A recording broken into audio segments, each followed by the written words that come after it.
you, what is your knowledge about Jose Rizal? For me, Jose Rizal is the hero of our Philippines because he fought for our freedom in a silent way but in a powerful way.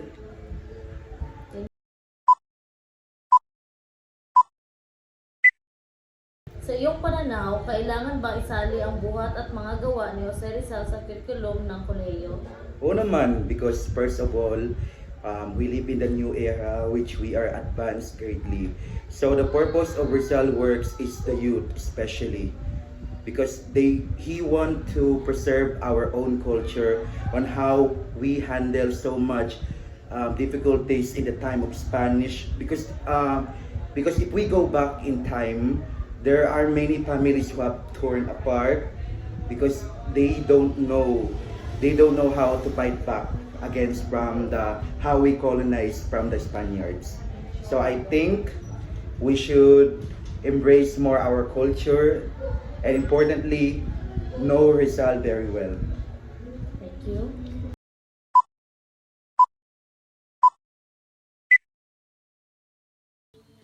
Sa iyong palagay, nararapat ba na maging pambansang bayani si Jose P. Rizal? Oo, dahil inalay niya ang kanyang buhay sa ating bayan at nakalaya tayo sa kamay ng mga Espanyol. Okay, thank you.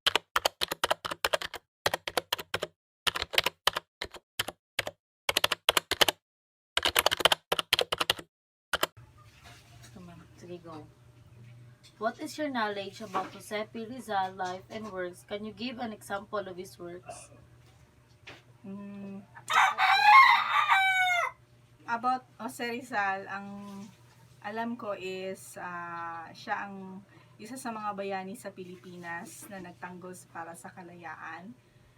And simula nung high school, yun po ang turo sa amin. Isa sa mga libro niya is yung about No Limit Tanghiri. Matalinghaga siya, mahirap siyang intindihin, ngunit sa pagtuturo ng mga guro, mas lalong naiintindihan ng mga kabataan.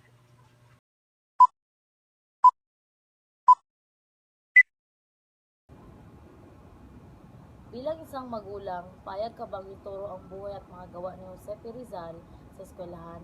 Kung maaari, ibigay mo iyong mga rason.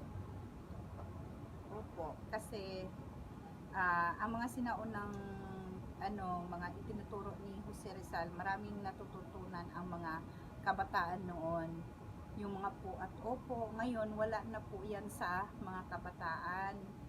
Tsaka yung pinaglaban niya ang bayang Pilipinas sa mga taong gustong sirain ang Pilipinas, gustong pasukin.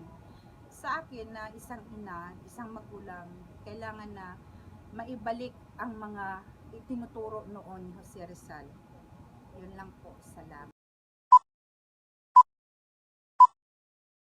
In a perspective of Filipino, should we follow the dedication of Jose P. Rizal, love of the Philippines? Please state your reason. Okay, good evening.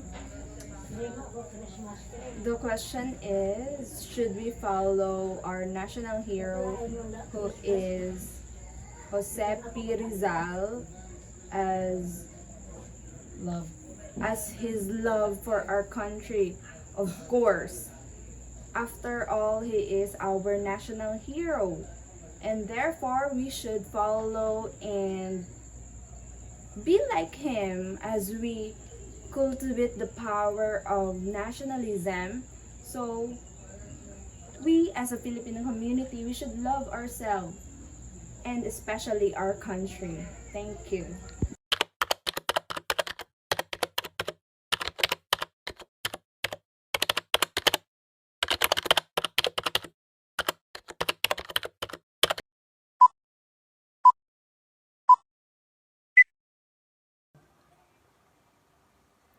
Ano inyong nalaman tungkol sa buhay at mga gawa ni Jose Rizal? Maaari ka bang magbigay ng halimbawa ng kanyang mga gawa? Si Jose Rizal naggawa ng mga libro,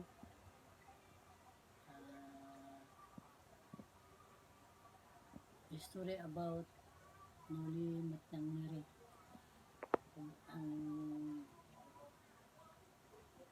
alay niya yung buhay para sa mga Pilipino.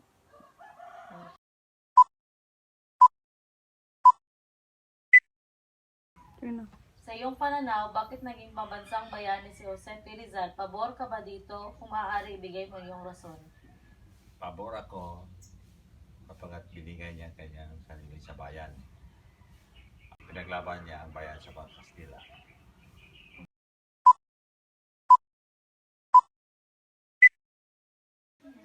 Si Jose P. Rizal ba ay naging magandang halimbawa sa iyong henerasyon?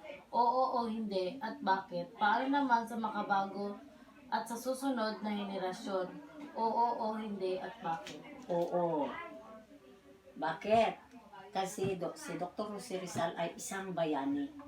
Napakaulirang tao sa buong bansa. Isang tanong. Sa paano naman sa makabago at sa susunod na henerasyon?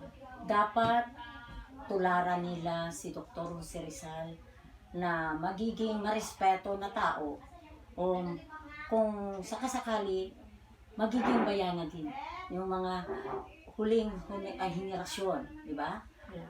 Kasi si Dr. Jose Rizal ay isang bayani at ulirang tao at makabayan. Thank you.